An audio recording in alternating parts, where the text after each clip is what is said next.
It was 12:30 at night. A bus full of senior college students, traveling from Kolhapur to Darashiv, was passing through a forest road. The trip had ended and everyone was returning home. After a full day of fun, all the students were exhausted and asleep. Near the door seats, Professor Vikas and Professor Sushil were snoring loudly. The bus driver Vijay Mama was also driving while half asleep. Sitting beside him was Pandav Mama. Suddenly a herd of wild boars appeared in front of the bus. Vijay Mama stopped the bus inside the forest. After some time, when the road cleared, the bus started moving again. A little later, Shyam, who was sitting alone 2 seats behind Professor Vikas, woke up. Shyam was 21 years old, very intelligent in studies, but always a loner, with no friends. "Sir, I need to use the toilet," Shyam said. Professor Vikas half opened his eyes, looked outside, and said, "We're still in the forest. Sit for a while. Wake me when the forest ends. I'll stop the bus." Shyam began staring out of the window, waiting for the forest to end. Soon, the forest ended and the bus reached a deserted area. Shyam woke Professor Vikas, and the bus was stopped. "If anyone needs to use the toilet, get down now," Vikas Sir announced. "Otherwise, the bus won't stop until Darashiv." From the back seat, Shrikant woke up. He took a torch and got down first. Shyam and Shrikant followed and went behind separate bushes. Shyam finished and returned, but Shrikant didn't. Suddenly, Shrikant screamed. Hearing the scream, Professor Vikas and Shyam ran toward him. Shrikant came out of the bushes. "What happened?" "Nothing, sir. A thorn pierced my foot through my slipper." The driver and Pandav Mama also got down. Everyone was about to board the bus, when suddenly a motorcycle stopped in front of them. "Aren't you locals?" the biker said. "Don't you know people often get trapped by chakwa on this road?"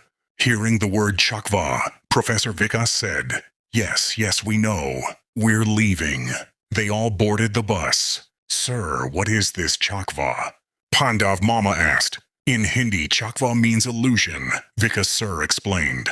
"It's believed to be a ghost, souls of people who died while traveling at night. Chakwa traps travelers and never lets them reach their destination.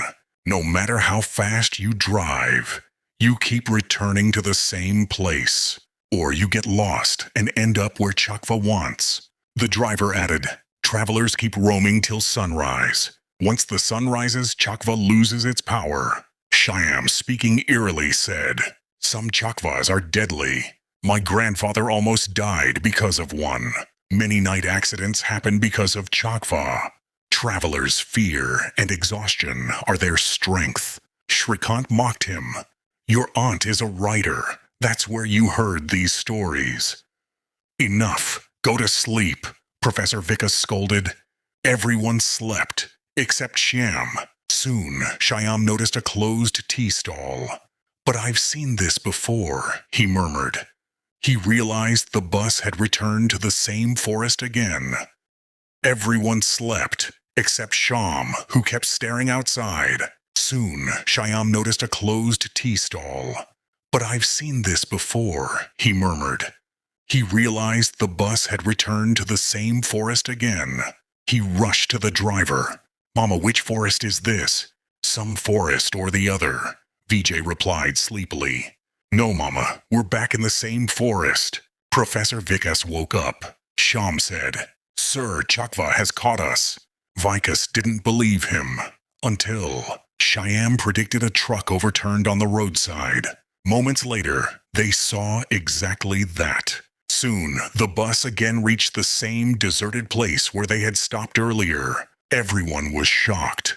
Again, the bus returned to the forest. They all realized they were trapped by chakwa. The driver suggested stopping until morning, but Shyam warned that stopping could be dangerous. Suddenly, Sushil Sir woke up. "Have we reached Borgon?" Everyone froze. A signboard appeared. "Welcome to Borgon," Sushil Sir shouted. "This is my village. but it's impossible to reach here in just 2 hours. Sham said, "This isn't Borjan. Chakwa is deceiving us. They decided to go to Sushil Sir's house for safety. But near his house, they saw a crowd crying. Inside, they saw 4 blood-soaked bodies. Sushil Sir's wife, children and parents. Their throats had been slit." A one-eyed old man said, "Your wife killed them, and then herself." He handed Sushil Sir a knife and said, "Kill yourself to atone." Sushil Sir fell under the spell and was about to kill himself. But Pandav Mama slapped him, breaking the trance. The crowd turned violent. Sushil Sir was beheaded before their eyes. They barely escaped back to the bus amid stone pelting.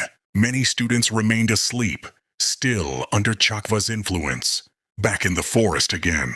Fuel was running out. Shyam said gravely, "This is Amavasya Chakwa, the most dangerous kind. It possesses a dead body, only one per night, and hides among travelers. One of us is already dead," Shyam said, "and Chakwa is among us."